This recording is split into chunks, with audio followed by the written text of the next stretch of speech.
Hi there. Let's take a look at Algorand's chart.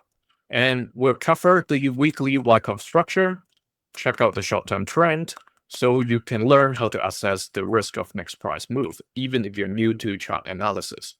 So, as of this moment, Algorand is still within the testing stage of the accumulation cycle. One thing that's very similar to the last one between 2022 to 2024 is that you can see the range, from around this red line at the bottom, 0.087, all the way to the purple line above at 28 cents 50.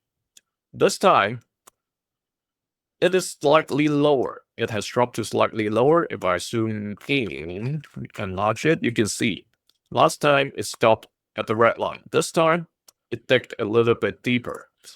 So that's the only difference. But if we look at the bigger picture, that range is very similar. All right. So that's the situation for Algorand. And in terms of major support and resistance, we can see the orange key level, 0.95, remains the major resistance in the weekly level, because even with the price surge of last week, it wasn't able to stay above that particular line. And the key support is the red key level of 0.087. All right. So that's where Algorand is in terms of the bigger picture. We want to see the sign of strength to kick in. What does it mean? It means higher than average volume. So last week, I would give it a pass. Okay, just a passing mark. Okay, it's slightly above average. But with that kind of volume, it has to sustain for a longer period in order for the price to be able to come back to re-challenge these two blue lines, much like what it did back in July. So you see the difference in volume, right? Back then, the first week, when the price surged, this large candle, it was one of the tallest among the entire year. All right, so last week was only about 60% of that bar over here on the left.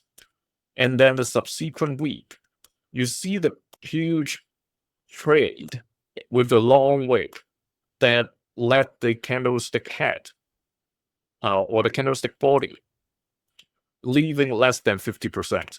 So that's not a positive sign for the bulls.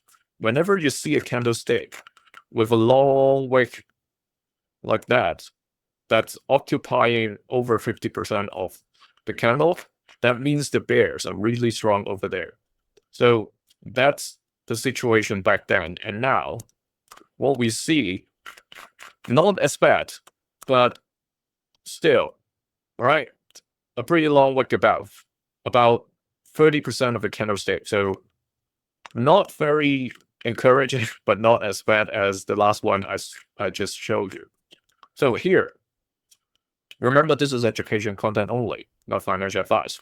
After seeing all these, let's get to the daily micro review.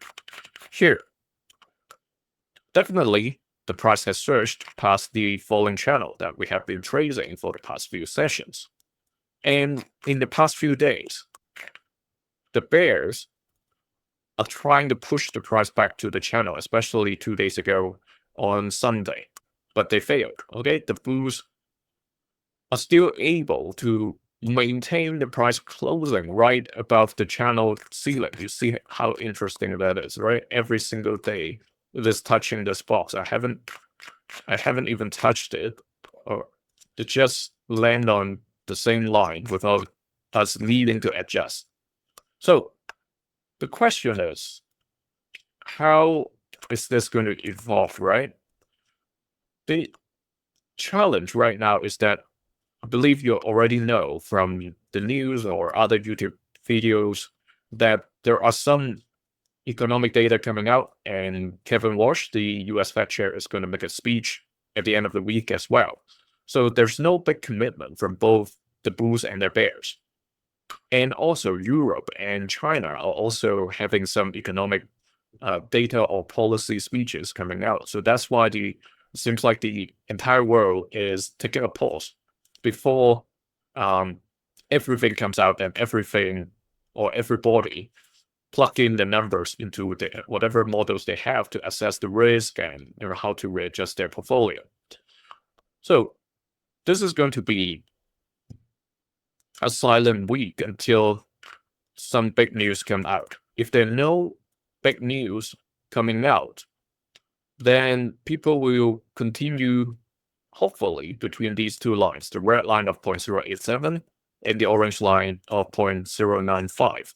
In that case, that we can consider the previous downtrend is over. All right, we can plug this back in when that happens. Okay, let's see how it evolves over the next week.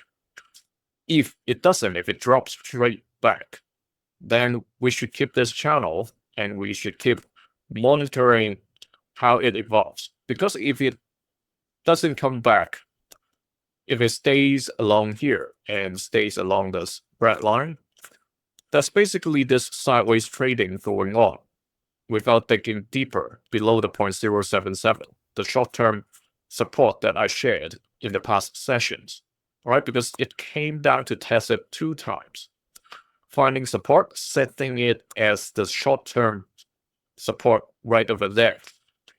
And if this comes down, coming back to the channel, breaking that line, then we should consider the channel is still valid. Otherwise, if it comes down and doesn't break that, then that sideways trading is more of a valid choice other than the falling channel. The reason I said, let's observe what is going to happen in the next few days is because this price surge was so violent. If whatever news come out in the next few days that's going to trigger a sell-off, then that drop would probably be as quick as its climb. And when that happens, the potential of that drop breaking this short-term support is higher than the other case where it gradually grinds below, like what it did right over here. You see, it dropped, found support at the red line, and then fell through it, found support at the center line of the descending or falling channel, and gradually ease out. There was no crazy drop. Even with the price surge here for 2 days, it stabilizes over there for five days before it dropped. So when this time it drops, the hope for the bulls or whoever got in is you see this kind of gradually smoothing out instead of continuing the drop like the inverse of the climb. Because if that happens, that's force would scare some people that was buying in right below the purple line. All right, so that's the situation for Algorand. Let me know whether you think this is going to continue with this sideways range between the red key level of 0.087 and the orange key level of 0.095, or is it going to come back down into the channel and seek support again at the yellow dash line? Remember, you can join other channel members to have access to this video earlier. See you in the next one. Thank you.